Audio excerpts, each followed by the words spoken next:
यदि हिटलर कहना असंसदीय भाषा है, यदि आपको तानाशाह कहना अगर असंसदीय भाषा है तो आप हमें फांसी टांग दीजिए, लेकिन बिहार के पूरे पब्लिक को आपने कैमरा के सामने अपनी पत्नी का भाई घोषित कर दिया। ये जो असंसदीय भाषा आपने जो बोला है, जिस तरह से आपने गालियां दी है कैमरा के सामने, उसके लिए आपको भी फांसी होनी चाहिए। माता पिता का यही वचन है, पुत्र न मेरा कोख ल जाना, 1 इंच पीछे मत हटना, चाहे इंच इंच कट जाना। आज के संवाददाता सम्मेलन की शुरुआत हम दिनकर की उन पंक्तियों से करना चाहते हैं जिसमें दिनकर ने कहा है कि युद्ध नहीं जिनके जीवन में वो भी बड़े अभागे होंगे, या तो प्रण को तोड़े होंगे या तो प्रण से भागे होंगे। आदरणीय के पाठक जी के नाम समर्पित यह प्रेस कॉन्फ्रेंस, मैं उन तक यह मैसेज पहुंचाना चाहता हूं कि हम प्रण को तोड़ने और भागने वाले लोग नहीं हैं।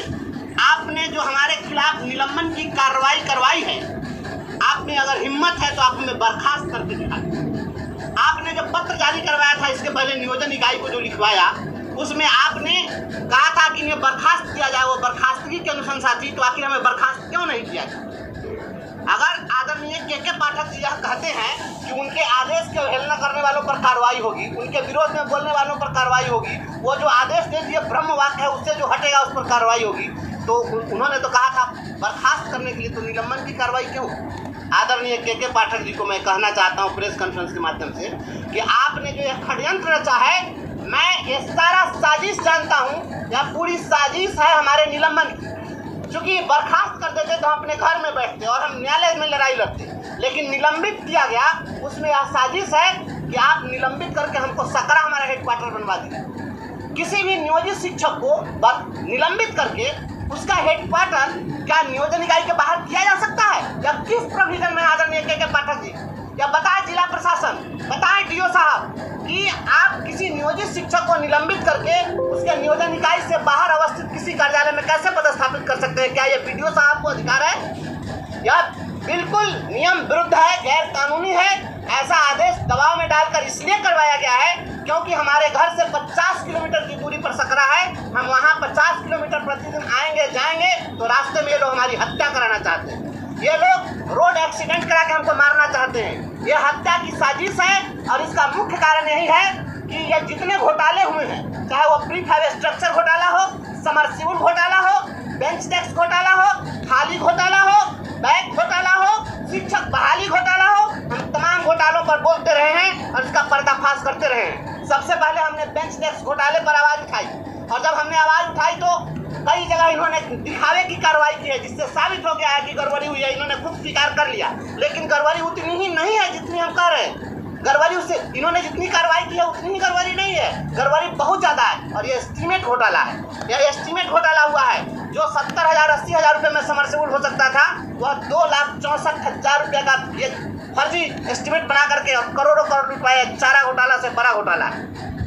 और इसका हम भंडाफोड़ करते हैं तो ये कहते हैं कि असंसदीय भाषा का प्रयोग करते हैं। हम आपको यह बताना चाहते हैं, हम आपके सामने में देखिए, मैं शिक्षक हूँ, इसलिए मैं जो भी बात करता हूँ वह किताबों के माध्यम से बात करता हूँ। यह NCERT की किताब है और 9वीं कक्षा की किताब है। बिहार बोर्ड में भी 9वीं कक्षा की किताब में यह बात है। आप पढ़ेंगे इतिहास में, इतिहास में जब आप पढ़ते हैं, जब इमरजेंस ऑफ हिटलर पढ़ते हैं, जब हिटलर के उदय की कहानी जब आप पढ़ते हैं, तो स्पष्ट रूप से देखिए NCERT की किताब में पेज संख्या 58 पर इसमें स्पष्ट लिखा हुआ है कि 28 फरवरी 1933 को जारी किए गए अग्नि अध्यादेश, जिसको फायर डिक्री कहा गया, के जरिए हिटलर ने अभिव्यक्ति, प्रेस एवं सभा करने की आज़ादी जैसे नागरिक अधिकारों को अनिश्चित काल के लिए निलंबित कर दिया।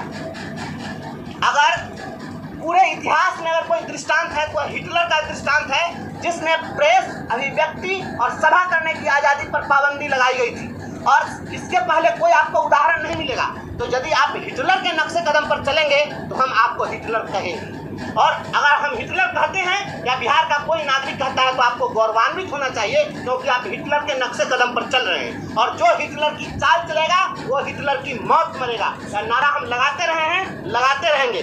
और हमें जो आपने निलंबित किया है, आपके निलंबन की कार्रवाई से हम डरने वाले नहीं हैं, जो कि स्पष्ट जान लीजिए आदरणीय के पाठक जी।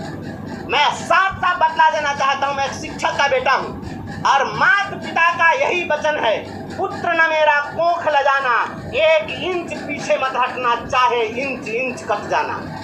यह हमारे अपने परिवार का संस्कार है और माता पिता का वचन है कि 1 इंच भी पीछे अपने डिटर्मिनेशन से हम हटने वाले नहीं हैं, डिगने वाले नहीं हैं। इसलिए शिक्षकों को जो आप प्रताड़ित कर रहे हैं, आप हमें निलंबित करिए, बर्खास्त करिए। सभी चीज़ों का हम स्वागत करने के लिए आप प्रेस कॉन्फ्रेंस बुलाए हैं, लेकिन हम आपसे यही कहना चाहते हैं कि आप जो धर्मराज युधिष्ठिर के अवतार बने हुए हैं, जो आप सत्यवादी हरिश्चंद्र के अवतार बने हुए हैं, तो आप निलंबन के साथ साथ हमारे सूचना के अधिकारों का भी जवाब दे दीजिए। पूछिए अपने मुजफ्फरपुर के जिला शिक्षा पदाधिकारी से और जिला कार्यक्रम पदाधिकारी से। हमने सूचना के अधिकार में इनसे 6 अप्रैल को मांगा था कि आप हमें दीजिए कि आपने समरसीबल कितने लोगों को कहाँ कहाँ गड़वाया, और उसका जो बिल वाउचर है वो आप हमको दीजिए। उसमें कितने हेडमास्टर का जाली सिग्नेचर है, जितना बेंच डेस्क बांटा गया है, आप हमको उसका वाउचर दीजिए। क्यों नहीं दे रहा है वाउचर? ये आंख में काला चश्मा लगाकर आप नजर मिलाकर के कब तक, नजर छिपाकर कब तक भागते रहिएगा? कितना दिन छिपे रहोगे छज्जे की आड़ में? एक दिन आना होगा खुले बाजार में। आदरणीय के पाठक जी, भ्रष्टाचारी को हम भ्रष्टाचारी कहते रहे हैं, कहते रहेंगे। ये नौकरी हमारी रहे या जाए इससे कोई गम नहीं है। बिहार के तमाम अपने शिक्षकों से मैं आह्वान करता हूँ, आप तमाम साथी जो जहाँ भी हैं तैयार रहिए, और ये जो कुछ भी अन्याय हो रहा है इसके खिलाफ हम लोग, ये लोकसभा चुनाव की काउंटिंग होगी, आचार संहिता समाप्त होगा और हम सड़क पर उतरेंगे। पूरे बिहार के शिक्षक इसके लिए तैयार हैं। 4 माह से हमारा वेतन बंद है, अब 5वां महीना कल से शुरू होगा। आपने वेतन हमारा बंद कर दिया। क्या आपको वेतन बंद करने का अधिकार था? किस कानून में? बिना निलंबित के हुए आप आज निलंबन की जब कार्रवाई हुई है तो उसमें भी नियोजन इकाई ने लिखा है कि जीवन निर्वाह भत्ता दे होगा, लेकिन वीडियो ने कहा कि जीवन निर्वाह भत्ता दे होगा और डीपीओ का वेतन रोक रहेगी। किसकी बात चलेगी? जब वेतन आप कैसे रोक सकते थे? निलंबन अवधि में भी किसी को जीवन निर्वाह भत्ता दिया था। यहाँ आपने मानवाधिकारों का हनन किया है। हमने हाईकोर्ट में केस किया, प्रोन्नति का हम केस लड़ रहे हैं। आप इसीलिए ना हमको आप डिसमिस करना चाहते हैं और सस्पेंड करना चाहते हैं, क्योंकि हम प्रमोशन की लड़ाई नहीं लड़े ताकि वहाँ पर आप बच जाइए। आप इसीलिए हम पर कार्रवाई करना चाह रहे हैं ना कि बिहार के हम शिक्षकों के अधिकार की लड़ाई लड़ रहे हैं कि नहीं, इन्हें ग्रेच्युटी का लाभ दीजिए। 19 तारीख को ग्रेच्युटी का केस लगा हुआ है हाईकोर्ट में। आप इसी के लिए ना हमें प्रताड़ित करना चाहते हैं। बिहार के तमाम शिक्षक साथियों, मैं आपकी आवाज़ बनकर खड़ा था, खड़ा हूँ और खड़ा रहूँगा। हमें वेतन मिले नहीं मिले, यह चिंता बिहार के शिक्षक समाज को करना है। शिक्षक करें कि हमारा क्या होगा, लेकिन हम जब तक हैं हम लड़ेंगे। और जिला प्रशासन से मैं मांग करता हूं कि इसकी पूरी जांच हो कि किस प्रकार से नियम विरुद्ध इन्होंने हमारा मुख्यालय, निलंबन मुख्यालय सकरा में तय किया है। और हमें यहाँ के एसएसपी साहब, यहाँ आईजी साहब सुरजीत लांडे साहब और यहाँ के डीजीपी महोदय, आप सभी लोग से मैं यहाँ गुहार लगा रहा हूँ कि मेरे जान माल पर खतरा है, क्योंकि यहाँ पर 2 दर्जन से ज़्यादा यहाँ पर संवेदक हैं और उन्हीं संवेदकों के सहारे एक जाति विशेष के संवेदक हैं जिन्होंने बेंच डेस्क सप्लाई किया है और समरसीबल करवाया है। ये सारे लोग डीओ से मिले हुए हैं और इन संवेदकों के माध्यम से हमारी हत्या कराई जा सकती है। इसलिए हमारे जान माल की सुरक्षा की जाए। और डीओ साहब के साथ अगर कहीं पर कोई घटना घटी तो उनको बॉडीगार्ड उपलब्ध कराया गया। हम 6 लाख शिक्षकों की लड़ाई लड़ रहे हैं और एक बिहार के जिम्मेवार, भारत के जिम्मेवार नागरिक होने के नाते एक लड़ाई लड़ रहे हैं, जो कि हमारा फंडामेंटल ड्यूटी भी है, हमारा मौलिक कर्तव्य भी है कि सरकारी संपत्ति की रक्षा करना। ये सरकार के पैसे को ये बंदरबांट कर रहे हैं। चारा घोटाला से बड़ा घोटाला हुआ है। आज शिक्षक बहाली में भी जो घोटाले हुए वो तो सामने आ गए। ये तमाम चीज़ें आपके सामने है, आप देखिए एक एक का भंडाफोड़ होगा। और आदरणीय सुशासन बाबू, जिस राज्य का एसीएस माननीय मुख्यमंत्री की बात नहीं मानता हो, जहाँ का एसीएस एक पदाधिकारी, एक नौकरशाह जहाँ के राज्यपाल को चुनौती देता हो, तो पूरे बिहार की जनता के लिए इससे बड़ा शर्मनाक कुछ हो नहीं सकता है। और एसीएस साहब, आपने जो कहा है कि असंसदीय भाषा का प्रयोग, तो आपसे बड़ा असंसदीय भाषा का प्रयोग करने वाला कौन है? यदि हिटलर कहना असंसदीय भाषा है, यदि आपको तानाशाह कहना अगर असंसदीय भाषा है, तो आप हमें फांसी टांग दीजिए। लेकिन बिहार के पूरे पब्लिक को आपने कैमरा के सामने अपनी पत्नी का भाई घोषित कर दिया।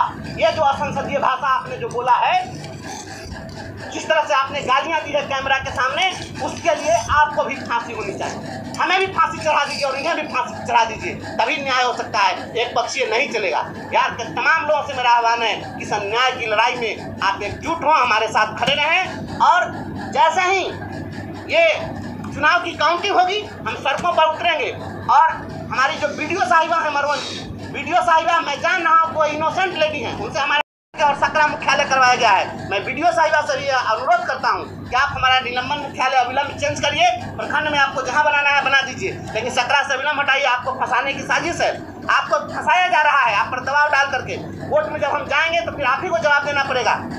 इसलिए आप किसी के दबाव में काम न करें, और अगर निलंबन मुख्यालय हमारा आप चेंज नहीं करेंगे, वैसी स्थिति में कोई भी अप्रिय घटना घटेगी, इसके जिम्मेवार के पाठक होंगे, मुजफ्फरपुर के डीओ होंगे, मुजफ्फरपुर के डीपीओ होंगे और यहाँ का जिला प्रशासन होगा। आप तमाम लोगों से मेरा अनुरोध है कि हमको आप न्याय दीजिए, और प्रेस मीडिया के साथ माध्यम से हम इस संवाददाता सम्मेलन को हमने आयोजित किया और हम अपनी बात रख रहे हैं। यह बात आम लोगों तक पहुँचे और सभी लोग जाने। हम केवल हमें निलंबित किया गया केवल इसी की बात नहीं है, बात बिहार के गांव गरीब के बच्चों के, जो बच्चे दम तोड़ रहे थे, जो शिक्षक प्रतिदिन मर रहे हैं। आज स्कूलों में अप्रैल में जब मौसम कुछ ठीक था उस समय पढ़ाई हो सकती थी, उस समय आपने पढ़ाने नहीं दिया, और जब मौसम गर्म हो गया तो आपने छुट्टी कर दिया। अब बताइए, उस समय ही बच्चा नहीं पढ़ा, अभी भी बच्चा नहीं पढ़ रहा है। पढ़ाई किसकी बाधित हो रही है? ये कौन सी पढ़ाई का मॉडल है? बल्कि बिहार के बच्चों के भविष्य के साथ खिलवाड़ करना चाहते हैं और यह दिखावा करना चाह रहे हैं। हम बच्चों के सच्चे हितैषी हम हैं, हमसे बड़े हितैषी आप नहीं हो सकते हैं। नहीं तो जो बच्चे दम तोड़ रहे हैं, सड़कों पर मर रहे हैं, आपके अंदर संवेदना नहीं है, आप संवेदनहीन हैं। हम संवेदनहीन लोग नहीं हैं, हम अपने शिक्षकों को मरते हुए नहीं देख सकते हैं। आज भी सहरसा में एक शिक्षक की हत्या की गई है, स्कूल जाने के क्रम ही हत्या हुई है। तो शिक्षकों की हत्याएं की जा रही है, यहाँ पर प्रशासन क्यों मौन बैठा हुआ है? इसलिए राज्य सरकार अविलंब संज्ञान ले और मानवाधिकार का हनन करने वाले आदरणीय के पाठक जी और शिक्षा विभाग के तमाम अधिकारियों पर सख्त से सख्त कार्रवाई। तो दोस्तों, आप लोगों ने स्पष्ट रूप से सुन लिया क्या कुछ अपडेट आ रही है। स्पष्ट रूप से जो हमारे भाई ब्रजवासी जी हैं उन पर जो है कार्रवाई करने की बात जो है वो कही जा रही है, निलंबन किया गया है। और उन्होंने स्पष्ट रूप से कहा है कि उन पर खतरा जो है वो मंडरा रहा है। अब क्या कुछ होगा वो तो समय ही बताएगा, लेकिन एक बात तो क्लियर है कि कहीं ना कहीं जो के पाठक हैं वो तानाशाह रवैया अपना रहे हैं। क्या कुछ होगा समय बताएगा। इस वीडियो में इतना ही। धन्यवाद दोस्तों। जय हिंद, जय भारत।